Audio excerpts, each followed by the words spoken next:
કેશોદના ફાગળી ગામે બંધ મકાનમાં તસ્કરોએ હાથફેરો કર્યો। ફાગળી વાડી વિસ્તારમાં સોનાના દાગીના અને રોકડા રૂપિયાની ચોરી થયાની કેશોદ પોલીસે તપાસ હાથ ધરી।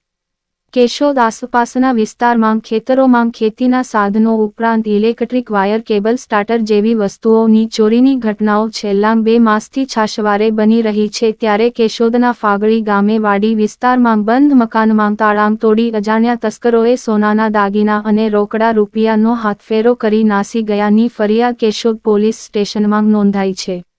કેશોદના ફાગળી ગામે રહેતા ઝરીનાબેન કાસમભાઈ ડોબાણીની 30 વીઘા ખેતીની જમીન એરપોર્ટ પાછળ આવેલ છે। ખેતરે રહેના મકાનમાં ઝરીનાબેન અને મોટો પુત્ર સુલતાનભાઈ રહેતા હતા, પરંતુ ગત તારીખ 29 ઓગસ્ટ 2024ના રોજ સુલતાનભાઈ કાસમભાઈ ડોબાણીને હાર્ટ એટેક આવતા દુઃખદ અવસાન થતાં ઝરીનાબેન કાસમભાઈ ડોબાણી પોતાના નાના દીકરા જુલ્ફિકાર કાસમભાઈ ડોબાણી સાથે ફાગળી ગામે રહેવા આવી જતાં વાડીએ મકાનમાં તાળાં મારેલ હતા।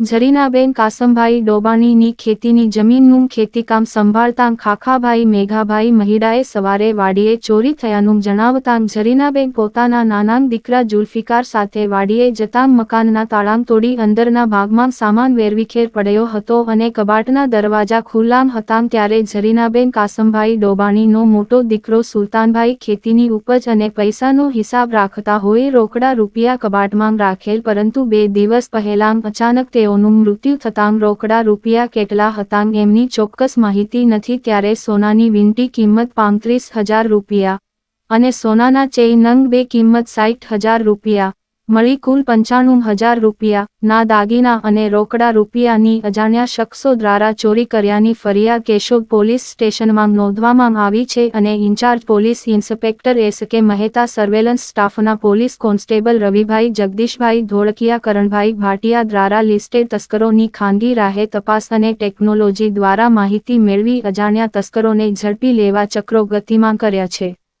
રિપોર્ટર રાવલિયા મધુ, કેશોદ।